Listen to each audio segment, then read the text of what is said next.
Health Cabinet Secretary James Macharia has described the Ebola epidemic currently ravaging West Africa as the biggest challenge to humanity.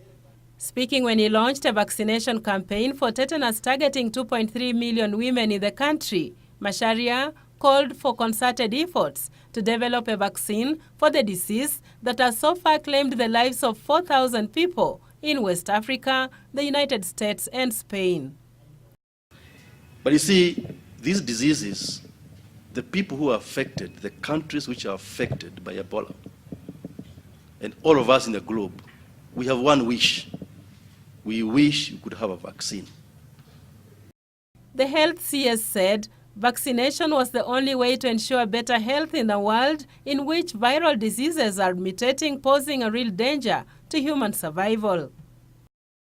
We are living in a very dangerous world right now. You've heard every other day there's an epidemic of some disease from somewhere. And so, if we have a vaccine for tetanus, and people are opposing the use of that vaccine, and yet people are dying, wishing they could get a vaccine for Ebola or Marburg, don't you see the irony of that?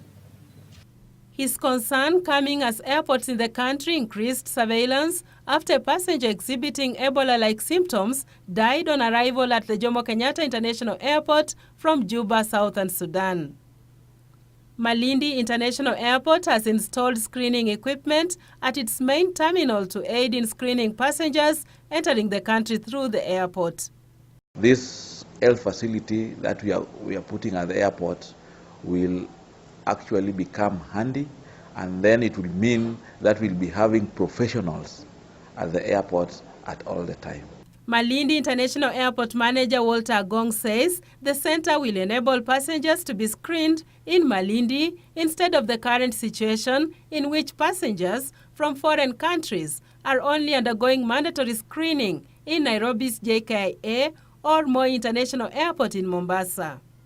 Initial first aid will be conducted here, and in case of any eventuality, people will be referred to where there's a elaborate medical facility.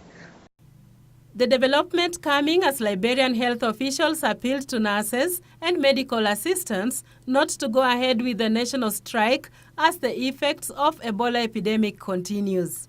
The National Health Workers Association wants an increase in the monthly risk fee paid to those treating Ebola cases. Ebola remains the single most dreaded disease globally. Judith Akolo, Channel 1 News.